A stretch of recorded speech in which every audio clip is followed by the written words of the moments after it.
இங்க கோபி ஒரு பக்கம் எப்படியாவது இங்க இனியாவை கன்வின்ஸ் பண்ணி ஆகணும் அப்படின்னு சொல்லி ஒரு முடிவோட ஃபர்ஸ்ட் பாக்கியா கிட்ட நம்ம இதை பத்தி பேசிடுவோன்ட்டு ஈஸ்வரியை கூட்டிக்கிட்டு செல்லினையும் கூட்டிக்கிட்டு டைரக்டா பாக்கியாவை பார்க்க வராங்க. வந்தது மட்டும் இல்லாம அங்க ஏற்கனவே சுதாகர் பேசின விஷயத்தை பத்தி இங்க பாக்கியா கிட்ட ரொம்பவே டீட்டெயில்டா பேசிட்டு இருக்காங்க. ஆனா இதை கேட்டுட்டு இருக்க பாக்கியாக்கு சுத்தமா அந்த விஷயத்துல விருப்பமே கிடையாது. ஏன்னா அவங்களுக்கு இனியாக்கு இப்ப கல்யாணம் பண்ணி வைக்க விருப்பம் இல்ல. ஏன்னா இனியாவே ஆல்ரெடி சொல்லியிருக்காங்க, நான் இன்னுமே படிக்கணும், நல்ல வேலைக்கு போகணும், அது வரைக்கும் என்னால கல்யாணம் பண்ணிக்க முடியாது அப்படின்ற மாதிரி இங்க பாக்கியா கிட்ட சொல்லியிருப்பாங்க. அதை வச்சு அவங்க சொல்றாங்க. ஆனா இன்னொரு பக்கம் இதை கேட்டுட்டு இருக்க ஈஸ்வரியுமே, ஆமா ஆமா எனக்கு நல்லா தெரியும், அவ கல்யாணம் பண்ண விருப்பம் இல்லாம தான் இந்த பக்கம் வந்து அங்க செல்வியோட பையனை லவ் பண்ணாளா, என்ன பாக்கியா பேசிக்கிட்டு இருக்க அப்படின்ற மாதிரி இங்க பாக்கியாக்கு ரிவீட் கொடுக்குற மாதிரி அவங்களுமே பேசிட்டு இருக்காங்க.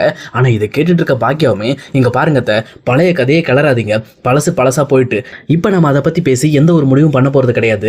இப்ப இனியாவோட முடிவு தான் என்னோட முடிவும். அவ படிக்கணும்னு ஆசைப்பட்டா அவ படிக்கட்டு, அவ விருப்பத்துல என்னால தலையிட முடியாது அப்படின்ற மாதிரி அவங்களும் ரொம்பவே தெளிவா சொல்லிடுறாங்க. இதை கேட்டோன்னு இந்த பக்கம் ஈஸ்வரிக்குமே, எனக்கு தெரியும் பாக்கியா, நாங்க என்னதான் ஒரு நல்ல விஷயம் பண்ணாலும் அது உனக்கு பிடிக்காது, உன் குழந்தைங்களுக்கு நீ தானே பண்ணணும், நாங்க எது பண்ணாலும் அந்த விஷயத்துல நீ இதை ஒரு குறை சொல்லி எங்களை தட்டி கழிக்க தானே பார்ப்பேன், இப்போ நீ அதான் பண்ணிக்கிட்டு இருக்க அப்படின்ற மாதிரி கொஞ்சம் கோபத்தோட அவங்க எல்லாருமே அங்கிருந்து வீட்டை விட்டு கிளம்புறாங்க. ஆனா கோபியுமே எதுக்கும் ஒரு டைம் நம்ம டேரக்டா நம்ம இனியா பாப்பாவை தனியா மீட் பண்ணி பேசுவோம்னு சொல்லிட்டு அவருமே இனியாவை போய் தனியா மீட் பண்றாரு.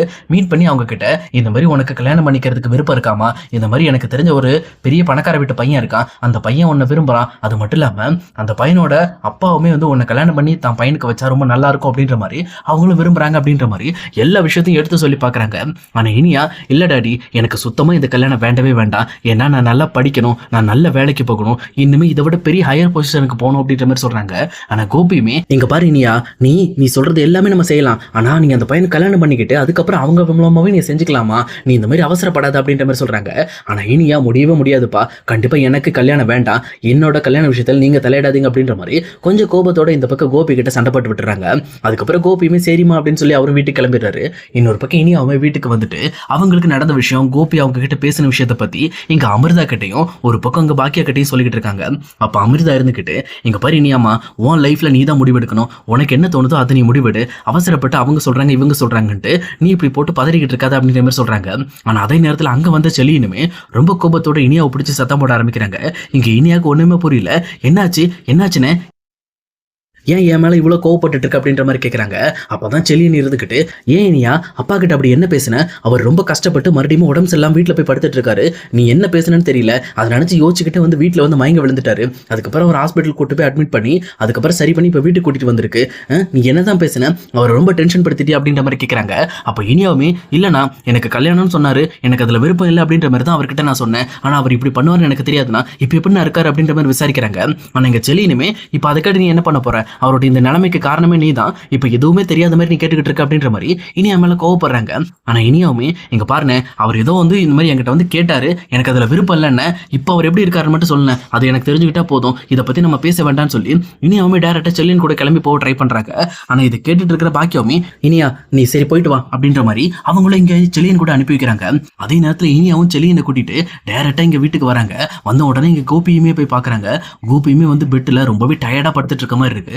அப்ப இனி அங்க போயிட்டு, என்னாச்சு டாடி, உங்களுக்கு என்னாச்சு, என்ன பிரச்சனை, மறுபடியும் ஏதாவது நெஞ்சு வலி தான் வந்துருச்சு அப்படின்ற மாதிரி ரொம்பவுமே ஷாக்கிங் கூட விசாரிச்சுக்கிட்டு இருக்காங்க. ஆனா இதை கேட்டுட்டு இருக்க கோபியுமே, இல்லம்மா என்னன்னு தெரியல, நீ பேசுனதை நினைச்சு நான் யோசிச்சுக்கிட்டே இருந்தேன், எனக்கு ஒரு மாதிரி வந்துருச்சு, அதனாலதான் இப்படி ஆயிடுச்சு அப்படின்ற மாதிரி அவரும் ரொம்ப சோகத்தோட பேசிட்டு இருக்காங்க.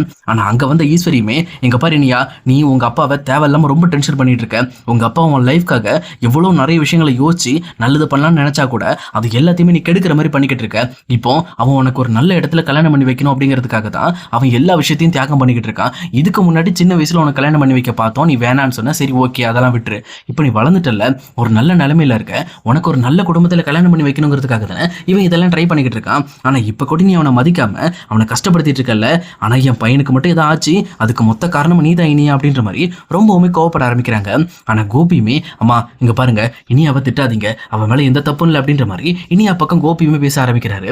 அவருமே பேசிட்டு, இங்க பாரு இனியா, நான் உனக்கு எப்பவுமே எப்பவுமே நல்ல விஷயங்களை மட்டும் தான் செய்யணும்னு நினைக்கிறேன். நான் இப்போ ஒரு சம்பந்தம் பார்த்திருக்கேன். அந்த சம்பந்தம் உண்மையிலுமே எனக்கு ரொம்பவே பிடிச்சிருக்கு. அது மட்டும் இல்லாம அந்த பையன் ரொம்பவே நல்ல பையன். உனக்கும் கண்டிப்பா பிடிக்கும். நீ இந்த விஷயத்துல எனக்கு உடனே முடிவு சொல்லணும்லாம் அவசரம் இல்லம்மா. நீ நல்லா யோசி. ஒரு 2 நாள் டைம் எடுத்துக்க. நீ யோசிச்சு எனக்கு ஒரு முடிவு சொல்லு. நீ முடிவு சொன்னதுக்கு அப்புறம் அந்த வீட்ல போய் நம்ம பேசுவோம். அந்த பையனை பார்ப்போம். உனக்கு அந்த பையனை பிடிச்சிருந்துச்சுன்னா அதுக்கப்புறம் நீ அந்த பையனை கல்யாணம் பண்ணிக்கமா. ஏன்னா உன் லைஃப் செட்டில் ஆயிடும். அது மட்டும் இல்லாம அம்மாவோட ரெஸ்டாரண்ட்டை இந்த பக்கம் ஏற்கனவே அவங்க விலைக்கு கேட்டு பிரச்சனை பண்ணிக்கிட்டு இருக்காங்க. அந்த டீட்டெயில் பிரச்சனையும் சரியாயிடும் அப்படின்ற மாதிரி இங்க இனியாவோட மனசை மாத்துற மாதிரி கோபி பேசுறாங்க. உடனே இனியாவுமே சரி டாடி நான் கொஞ்சம் யோசிச்சு பாக்குறேன். ஏன்னா இது என் லைஃப் சம்பந்தப்பட்ட விஷயம். இதுல நான் தான் முடிவு எடுக்கணும் அப்படின்னு சொல்லிட்டு அவங்களுமே கொஞ்சம் குழப்பத்தோட அங்கிருந்து கிளம்புறாங்க. ஆனா இங்க இனியா வீட்டை விட்டு கிளம்பின அடுத்த செகண்ட் இங்க கோபி எதிர்த்து உட்காந்துட்டு இருக்காரு. சொல்லப்போனா இது எல்லாமே ஒரு நாடகம் தான். ஆனா என்ன இது வரைக்கும் ஈஸ்வரியும் கோபியும் போட்ட நாடகத்தை தாண்டி இப்ப செலியினி நாடகத்துக்கு சேர்த்துக்கிட்டாங்க. அந்த மாதிரி தான் செலியினுமே இப்போ டாடிக்கு உடம்பு சரியில்லை அப்படின்ற மாதிரி இனியாவை ஏமாத்தி கூட்டிட்டு வந்திருப்பாரு. இங்க இனியா கிளம்பினதுக்கு அப்புறம் எப்பவும் போல ஈஸ்வரியுமே பரவாயில்லடா கோபி நீ ரொம்பவே நல்லாவே நடிக்கிற. இந்த மாதிரிலாம் இனியா கிட்ட பேசினா மட்டும் தான் வேலை நடக்கும். இப்ப பாரு அவன் மனசை கொஞ்சம் களைச்சு விட்டாச்சா. அதுக்கப்புறம் அப்பப்போ அவளுக்கு நம்ம விஷயத்தை பத்தி ஞாபகப்படுத்திட்டு இருந்தாலே போதும். அவளே ஆட்டோமேட்டிக்கா ஒரு முடிவுக்கு வந்துருவா. சொல்லப்போனா அந்த சுதாகர் மாதிரி ஒரு பெரிய ஆள் கூட நம்ம சம்பந்தம் வச்சிருக்கிறதுக்கு நம்ம கொடுத்து வச்சிருக்கணும்டா. ஏன்னா இனியாக்கு மட்டும் ஒரு பையனை கல்யாணம் பண்ணி வச்சிட்டோம். நம்மளுமே ஒரு நல்ல அந்தஸ்துக்கு போயிடலாம் அப்படின்ற மாதிரி இங்க ஈஸ்வரி பணத்து மேலேயும் அந்தஸ்து மேலேயும் ஆசைப்பட்டு பேசிக்கிட்டு இருக்காங்க. ஆனா அதே நேரத்தில் ஈஸ்வரி இன்னும் கொஞ்சம் யோசிச்சு இங்க பாரு கோபி அவ மனசை மாற்ற வேண்டியது நம்மளோட கடமை. ஏன்னா பாக்கியா இந்த விஷயத்துல சுத்தமா ஹெல்ப் பண்ண மாட்டான் நம்மளுக்கு. அதனால எப்படியாவது அவளோட மனசை மாத்தணும். இல்ல பழைய மாதிரி யோசிச்சு செல்வியோட பையன்ட்ட போயிட்டான்னா அவ்வளவுதான் நம்மளோட குடும்ப மானமே கப்பலேறி போயிடும். அதனால இந்த விஷயத்துல நான் ரொம்பவே தெளிவா இருக்கணும் அப்படின்ற மாதிரி அவங்களும் ஒரு முடிவோட பேசி வச்சு இந்த மாதிரி இனியாக்கு எதிராக இப்படி ஒரு பிளான் பண்ணிட்டு இருக்காங்க.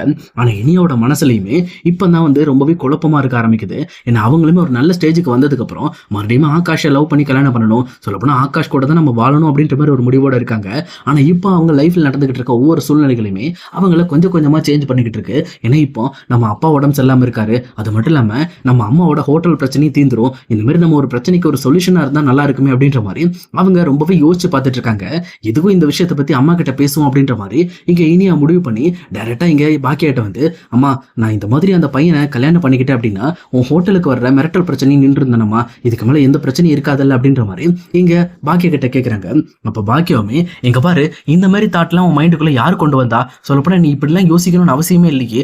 அம்மாவோட பிசினஸ் பிரச்சனையை நான் பாத்துக்குவேன். நீ எதுக்காக என் பிசினஸ் பிரச்சனைல நீ தலையிடுற. என் பிசினஸ் பிரச்சனையை நான் சால்வ் பண்ணிக்க முடியும். நீ சால்வ் பண்ணணும்னு அவசியம் கிடையாதுமா அப்படின்ற மாதிரி இங்க பாக்கியா எடுத்து சொல்லிக்கிட்டு இருக்காங்க. ஆனா இருந்தாலும் இனியா இருந்துகிட்டு இல்லம்மா இருந்தாலும் வந்து ஒரு பெரிய ஆள்களை எதிர்க்கிறது பெரிய பிரச்சனை தானே. இப்ப அதே ஆள் நம்ம கூட இருந்தாங்கன்னா நமக்கு இன்னும் பலம் தானே. நம்ம இன்னும் 2 ரெஸ்டாரண்ட்டுக்கு 4 ரெஸ்டாரண்ட் ஓபன் பண்ணலாம். அது இல்லாம நம்ம குடும்பமும் வந்து நிம்மதியா இருக்கும்ல அப்படின்ற மாதிரி சொல்றாங்க. ஆனா இதை கேட்டுட்டு இருக்க பாக்கியவுமே எங்க பாரு இனியா நீ பொண்ணு அதை நல்லா புரிஞ்சுக்க. எப்பவுமே வந்து எல்லா ஆம்பளைங்களோட வார்த்தைகளையும் முழுசா நம்பிடக்கூடாது. ஏன்னா அவங்க சொல்ற விஷயங்கள்ல ஒரு கெட்டதும் இருக்கும் ஒரு நல்லதும் இருக்கும். நீ வந்து பாசிட்டிவ் சைடை மட்டும் பார்க்கக்கூடாது. சப்போஸ் அந்த இடத்துல உனக்கு ஒரு கெட்டது நடந்தாலும் அந்த கெட்டதை பத்தி யோசிச்சுக்கணும். இப்போ பாரு நீ அந்த சுதாகரோட பையனை கல்யாணம் பண்ணிக்கிறதாவே வச்சுக்கோமே. இப்போ அந்த வீட்டில் போய் உன்னை நல்ல விதமா நடத்துனாங்கன்னா சரி ஓகே. ஆனா அவங்க நீ ஒரு ஏழை வீட்டுல இருந்து வந்த பொண்ணு, நான் இங்க அந்தஸ்துக்கு நீ எல்லாம் செட்டே ஆக மாட்டேன், உன்னை என் பையனுக்கு கல்யாணம் பண்ணி வச்சு நாங்க தப்பு பண்ணிட்டோம் அப்படின்ற மாதிரி உன்கிட்ட பிரச்சனை பண்ணாங்கன்னா அப்ப யோசிச்சு பாரு. அப்போ உன்னை வந்து பணக்கேதியா வச்சுக்கிட்டு இப்போ எங்க ஹோட்டலை கொடுத்துதான் ஆகணும்னு சொல்லி டிமாண்ட் பண்ணானா நீ என்ன யோசிப்ப? அப்ப கண்டிப்பா நம்ம ஹோட்டலையும் அவங்களுக்கு கொடுத்து தானே ஆகணும். நீ மட்டும் தான் இப்போ ஒரு பணக்கார வீட்டில் வாழ்ற மாதிரி இருக்கும். அதுவும் நிம்மதி இல்லாம அம்மாவோட தொழிலையும் அழிச்சிட்டமே, நம்ம குடும்பத்தோட வாழ்க்கையை கெடுத்துட்டமே நினைச்சு இந்த மாதிரி ஃபீல் பண்ற நிலைமை கூட வர வாய்ப்பு இருக்கு. அதனாலதான் சொல்றேன் இது உன் லைஃப்மா, நீ யோசிக்கணும். நீ நல்லா யோசிச்சு ஒரு நல்ல முடிவுக்கு வா அப்படின்ற மாதிரி எங்க பாக்கியா ரொம்பவே டீட்டெயில்டா இனியாவுக்கு நல்லது கெட்டது எது அப்படிங்கிறத தெளிவா புரிய வைக்கிறாங்க. இங்க இனியாவும் ஒரு பக்காவான முடிவை யோசிச்சுட்டு இதுக்கப்புறம் கட்டினா ஆகாஷா தான் கட்டணும், வேற யார் மேலேயும் தனக்கு விருப்பம் இல்லை அப்படிங்கிற விஷயத்த டைரக்டா இங்க கோபி கிட்ட சொல்றதுக்காக இங்க அவங்களும் கோபியை பார்க்க போயிட்டு இருக்காங்க.